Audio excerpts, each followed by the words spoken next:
Guys, may panibagong video na naman tayo. Ngayon ituturo ko sa inyo kung paano maiwasan natin ang pagkasira ng mga appliances or mabawasan ang lifespan nito, lalong-lalo na kapag mag-brownout or blackout sa ating lugar. Kapag mag-fluctuate ay mataas yung power source ng supply, kaya maapektuhan yung mga appliances natin. So ngayon meron tayong setup dito na anti-fluctuate or anti-power source para maiwasan natin na masira yung mga appliances. Kasi pag nasupplyan ito ng 220 volts, i-hold niya muna. Pagkatapos niyan, itong timer relay, mag-countdown ito ng 1 to 2 minutes bago niya energize itong main circuit breaker. Kailangan niya muna yung power source ay mag-normal bago niya energize itong main circuit breaker. Ngayon, ipalagay na lang natin na itong supply na to ay galing to sa poste or galing sa service entrance.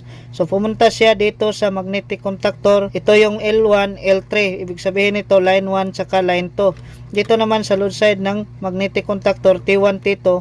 Dito nakakonek yung line 1 tsaka line 2. At papunta na siya ng line side ng main circuit breaker.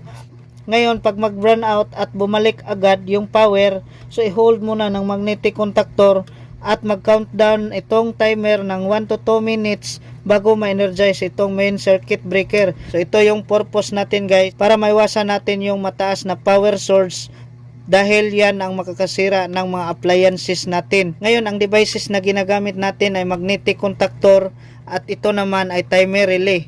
So pwede nyo naman i-off yung main breaker kapag mag-burn out.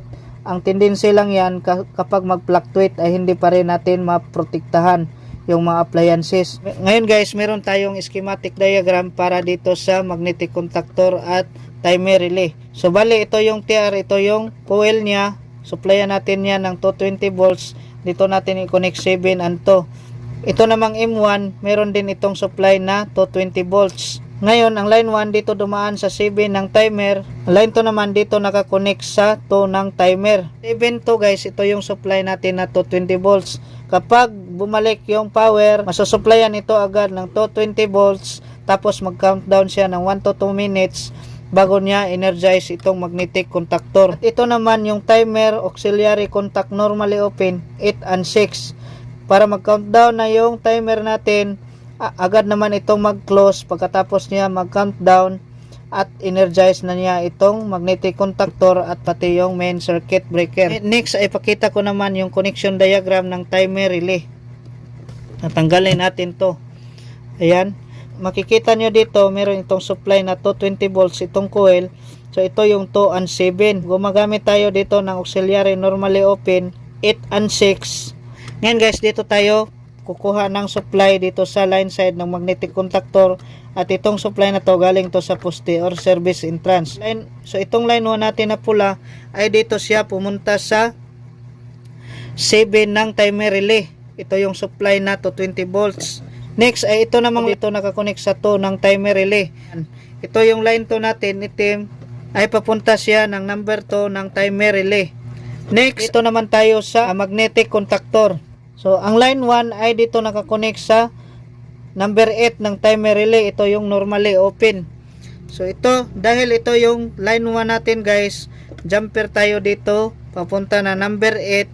Tapos, yung kabila ng auxiliary 6.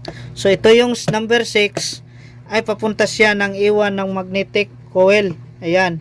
Dito siya pumunta sa E1 ng magnetic coil. Next, sa kabila naman ng magnetic coil, ito yung ito, dito nakakonect yung line 2. So dahil ito yung line 2 natin guys, dito tayo nagkuha ng supply para papunta siya ng ito ng magnetic coil. So ganyan lang yung wiring kadali guys. So ngayon, subukan natin para makita nyo kung paano mag-function itong anti-source power natin. Ngayon guys, energize natin. So ayan guys, nag-count na siya ng 1 to 2 minutes bago niya i-energize itong main circuit breaker. Example, nag-burn out at bumalik yung power. So nag-countdown siya ng 1 to 2 minutes bago ma-energize yung main circuit breaker natin. Hintayin na itong red indicator niya ay mapunta yan dito sa taas kapag natapos na niya mag-countdown ng 1 to 2 minutes. So hintayin natin yan guys. Ayan, kumagat na yung magnetic contactor natin at energize na yung main circuit breaker natin. Kapag nag-burn out ulit guys, yan, automatic off yan. Tapos ibalik natin yung power. Yan, nag-countdown na naman siya ng 1 to 2 minutes. Ngayon, hintayin natin para ma-energize yung main circuit breaker. So, ganyan lang kadali mag-wiring ng anti-power source kapag mag-burn out or mag-blackout sa ating lugar. Okay, sana may natutunan kayo sa video natin ngayon at huwag kalimutang mag-follow, like, and share bilang suporta sa ating video. Salamat!